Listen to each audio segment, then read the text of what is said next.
we are actually spirit. We're spirit living a human life. If you actually look at the very core of the cell, inside of it is the nucleus where the DNA is located, and then you go even further, all of that is actually atoms. We can even go even further, right? Where the eyes cannot perceive anymore, there's nothing there. But that empty or void doesn't mean that there's nothing going on there.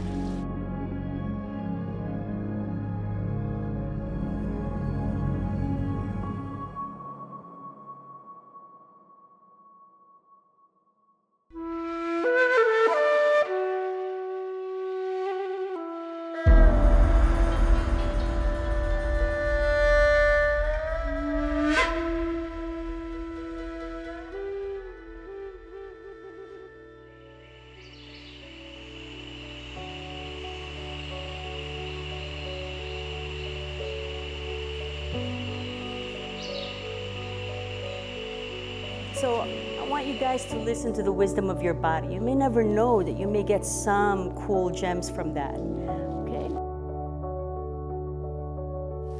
The path to that spirituality is really through breath, because breath, when you slow down your breathing, it helps you connect to your stillness. So we need to leave some real estate for us to go into stillness, so that we can hear what our next step is.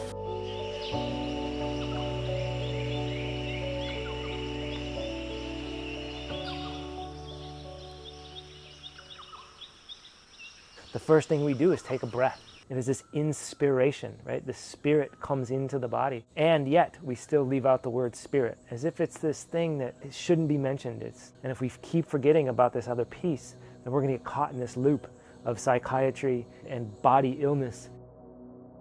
So this is something that you can play with. You can check your Bolt score. You can work on this throughout the day.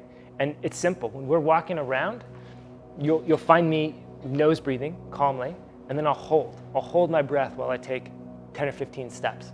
And that's allowing the carbon dioxide to build up. It's increasing my sensitivity to carbon dioxide. And when we do that, we notice all health conditions improve. We notice that sleep improves. We notice that the mental agonies, the depressions, the anxieties, all this mental anguish calms down. As we learn to get back into our being and recognize, oh, I'm dysregulated. My system is dysregulated. What is my actual need? And how do I get this need met? Oftentimes, it comes from a different place. And once we get that need met, the doing doesn't need to come online. It's where we're doing things from. If I'm doing things from alignment, from my center, it's generally a good idea. Our most creative ideas often come when we are being, not when we are doing. When we're trying to force and push and analyze and figure it out, our best insights don't come from that place. When we integrate this and notice and embrace both sides of it and allow ourselves to ebb and flow, then we become a conscious being with choice. And depending on the context, the situation, we can choose where along that spectrum of masculine and feminine, being and doing, working and playing, that we get to fall. And that is, the word that's coming up is that's inner peace. Your reality is based upon your thoughts. How well you feel good about yourself, how well you acknowledge the present emotion, and being able to accept and learning how to understand, okay, why is this emotion, why does it keep coming up? And once we're aware, can I now use a tool such as breathing for me to change this state?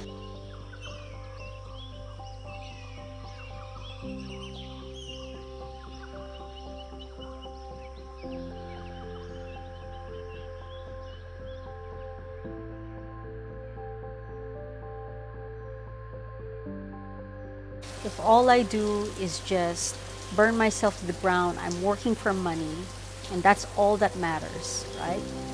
And I don't pay attention to what my spirit needs, guess what? I am going to corrode this body. And then it goes back another feedback loop, you know? See, the body corrodes, the mind is also gonna corrode. So this is how important spirit is. And it has nothing to do with religion. When I was going through my trauma, the feelings of lack at that time, I cannot focus on my depression at that time. I cannot focus on my survivability at that time, the sadness that I felt. There were 3 things that I focused on. It was breathing, Tai Chi and Qigong, and meditation.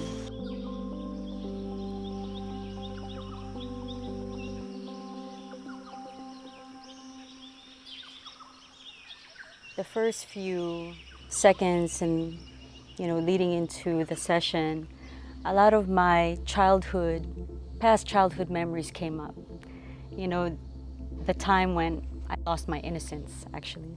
And when we were dancing, I was able to just let go and forgive that part of me and accept everything about me in my entirety and my wholeness, despite the pain and the suffering, But something came through for me is that I'm here today with y'all, and that I'm present with you, and that this is my life now, and I'm not back there. So I want to thank you guys for being here, and I felt that energy for me. I felt light. And spirituality is the pursuit of self. But in professions such as the healthcare profession, the military, for example, there's a guilt when spirituality is discussed. And that guilt's almost like, hey, I'm undeserving of this conversation. Or why are we talking about this? This is not science. It's not one or the other, right? In medicine, in allopathic medicine, we have lots of amazing tools and medicines and procedures, and those serve their purpose. And then in the mind-body spiritual world, alternative modalities, maybe less studied and more esoteric, perhaps less understood, and yet super powerful and healing in terms of the inner state, from the inside out, not just from the outside in.